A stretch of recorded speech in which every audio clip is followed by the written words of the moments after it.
namni kamuu faayidaa walirraa barbaada taanaan gaafa faayidaa tokkummaa lallaba. Gaafa kaan ammoo kamuu tokkummaa dhuunfaa lallabata. Oromoo kaleessa deeggarsallee miidiyaa kanarratti illee guguraa turreerra. Deeggarsallee godhaa turreerra. Nama dhuunfaallee hawaasallee gargaaraa turreerra. Keessattuu gaafa beelaa fi hongee fi rakkoon uummataa dhuftu garuu waan Oromoon beekamtuun keessaa tokko beelli baallaman qabduu dhaadannoo jedhuun. Gaafa arsii garuu kun hin dalagu. Kijibuun haraam.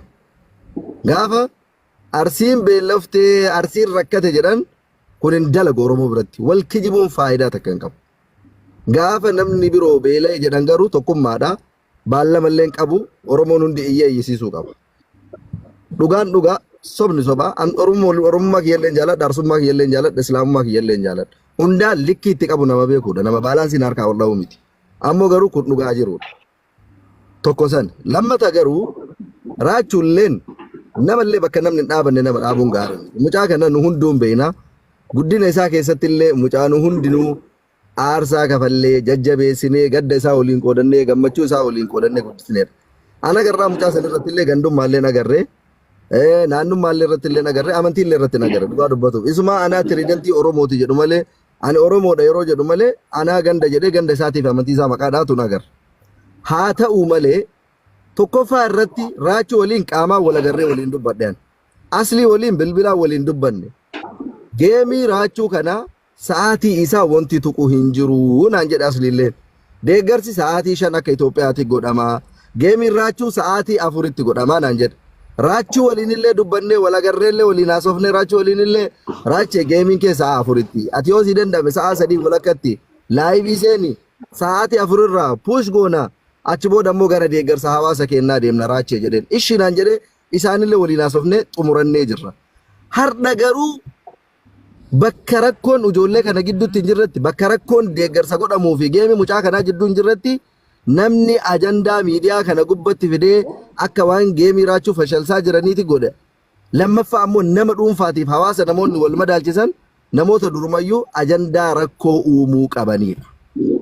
Isinii galee ajandaa rakkoo uumuu namoota qabanidha malee an akka nama tokkootiin raachee waliin illee dubbadhee jira. Aslii waliin illee dubbadhee jira. Sagantaan kunu sagantaa wal dhayu hin turre. Sagantaa walitti bu'uyyuu hin turre. Sagantaa walitti tashamma'uyyuu hin turre. Haa ta'u malee akka nama miidiyaa tokkootiin feemasummaa biratti abshaalummaan dirqama. Raachee irraa wanti an eegaa ture namoonni sagantaa kana qaban namiidhuuf qabaniyyuu jedhee osoo ka'amanuyyuu taate. Geemii kiyya kana na jalaa balleessuuf qabaniyyuu jedhee osoo ka'amanuyyuu taate raacheen kabajaa ummata kanaatiif ani geemii kiyya dabarsee jira hin jedha jedhee irraa eegaa ture. This is reality. Wushata yasfalligamu. Sigalee kun dhugaa jirudha. Kijiban barbaachisu. Kabajaa ummata kanaatiif an dhiisee jira jedhaa ture. Osoo inni jecha san jedhee garuu ani daa'imman tiyya jalaa gororroo jaraa kutee leenca 3-4 bitee leenca raachuudhaa kennu. Har'a hin kennu jechuudhaa miti. Har'a isa waliin dhaabadhu jechuudhaa miti. Kanaa olitti kana dachatti isa waliin dhaabannaa ture. Kanaa olitti guyyaan isaallee geemiin isaallee bareedaa ture. Jaalala hawaasaallee argate geemiin isaallee kanaa olitti bareedee. Har'allee taanaan dhiisaa jirana waca dhiisaa. Oromoo girrigirrii fi ajandaa kijibaa dhiisaa. Mucaan kun ka Oromooti, ka ganda tokkooti miti, ka amantii tokkooti miti. Ummanni beelee kunillee ummata ganda tokkoo qofaa miti. Rakkoo naannoo ganda tokkootitti rakkoon kun dhufe malee ummata kaleessa ganda kamuu waliin dhaabataa turedha. Ummata du'aa fi rakkoo ummata kamiyyuu waliin qoodataa turedha. Kanaaf yoo danda'ame ajandaan garaagarummaa kun haa dhaabatu. Yoo itti tole raachuun baallama kennee geemii kiyya dabarsee jira. Torbee dhufuuf dabarfadhee ummata qarqara guyyaa kiyyallee kinoo isin kennina bareechaa jedhe mirga isaati. Lakki qabadhee jira guyyaa kana na jalaa hin dabarsinaa. Sa'aatii eegame sanitti sa'a 4 geemii kiyya sa'aatii 5tti deeggarsa ummataatillee yoo jedhe amma ka barbaadamu girrigirrii dhaabuudha waan ta'eef gamaa gamana dhaabattanii hawaasa nagahaa mataa walitti hin dhayinaa. Hawaasa nagahaa mataa waliin hin dhayinaa. Dhaabaa tiktookaroonni keessattuu tiktookaroonni xixiqqoon ajandaa xixiqqoo yeroo hunda ajandaa gandummaatii fi ajandaa xixiqqoo malee naannessuu hin dandeenye warri sammuu keessa waa yaaduu hin dandeenye hawaasnillee kenna hin gargaaranna. Mucaalleen kenna yoo waan biraa dadhabne taaptaabiin goonaaf. yoo innillee ammoo lakki jedhee abshaalomee qaraawus guyyaa kiyya Oromoo kenne guyyaa kan ammoo Oromoof dhiisellee yoo jedhe waan goonu nuti beeka yoo guyyaa raachuu bade nuti itti gaafatama isin eegale walumaa galatti amma garuu ka barbaadamu naga dhiisa ajandaa wal qoodu dhiisa ajandaa gandummaa wal qoodu dhiisa arsii shawaa maalii jettanii miidiyaa irratti ummata mataa waliin dhooftan kanallee dhaaba ammoo kan nagaddisiisu yoo jiraate hawaasa guddaa hawaasa arsii takkaa ka beela'ee hin beekne ka ganamaa galgala waggatti yeroo lama biyyatti qotamu keessatti har'a ummanni kun ummata hiyyeessa beelaan beekamu ummata hongeen itti buute ta'e osoo hin taane sababa nageenyi naannoo sanii dhabameetiif midhaan haamatuu dadhabanii mataa gubbaan gaccaccabe halkan waraana keessa bula guyyaa waraana mootummaattu keessa deemaa oola halkan waraana abaawattu keessa deemaa bula sababa kanaaf midhaan kana akka haamatan dhabanii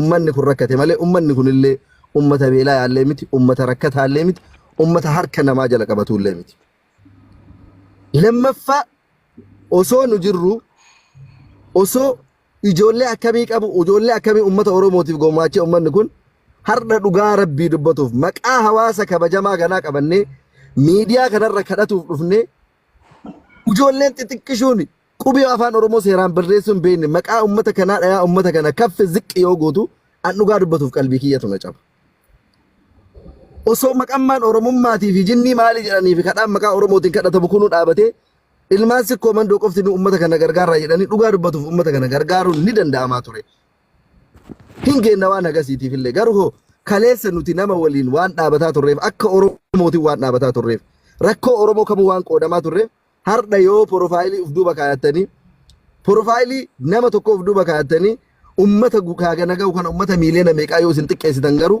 nu dhukkuba hawaasa irraa dhalanne waan ta'eef siigalee an guyyaa geemii qabadhee osoo shawaa keessatti namni beelee osoo wallo keessatti namni beelee osoo jimma keessatti namni beelee osoo harargee keessatti namni beelee nasri aanolee nama taraadha ummata kiyya fooloo kuma 600 Oromoon na godhe malee an gabaa bahee hin bitanne yookiin dafqa kiyyaan hin finne ummata kanatu fooloo kana na godhe ganaa laganaa namni fooloo qabaateef yookiin dhageettii qabaateef hawaasaan waliin madaalu kanallee sirreeffadhaa dunqurinnaa kanaa keessaa baa Oromoo wal kijibuun hin ta'u feemasiin abbaa barbaaddee anallee ta'e isinillee ta'e namni kamiyyuu hawaasaa gadi kana hoo jedhu jibba nama dhuunfaa lallabaa hin jirru kanadhaan jiru boru gaafa anarrallee wanti kun ga'e anillee ummataa gadi waan akkanaa kanarratti waliin mormuu fi gurra wal jala qabuun sirrii miti ammallee yoo goolabu yaada kiyya obboleewwan kiyya wallaahi onnee irraa isinitti hima mucaan kunillee mucaa bu'aa bayii jireenya hedduu keessa darbee bakka kana ga'eedha ijatti hin buusina namoonni har'a profaayilii isaa godhatanii waa hin taane odeessaa jirtanii fi akka kallattiin taanetti mucaa namni hubatu godhaa jirtan gocha isaatii miti jecha keessan malee isintuu akka nama mucaa naannoo wayii tokko wayii ta'ee maal wayii waan akkasii fakkeessaa jirtan malee raachuullee mucaa gandaatii miti nullee gandaanillee laallu even ganda isaa sanillee taate hin jaalanna hin kabajjina hawaasa jaalannu hawaasa kabajjinuudha yoomillee taanaan namni sammuu qabu namni waa beeku namni waa hubatu hawaasa kana hawaasa sikkoo mandoollee ta'e hawaasa tuulamaallee ta'e maqaa dha'ee arrabsuu hin danda'u hawaasa wal arrabsuullee miti hawaasa gaafa rakkoollee wal qubachiisee gaafa bal'oollee waliin nyaatee dhugee har'a gaheedha borullee sanuma kuni ajandaa tiktokiiti ajandaa ijoollee miidiyaati kanallee akkasitti hubattanii akka dhaabdanii isiniin jedha walumaa galatti warri geemii taphatu barbaadullee taphaate itti hafuufu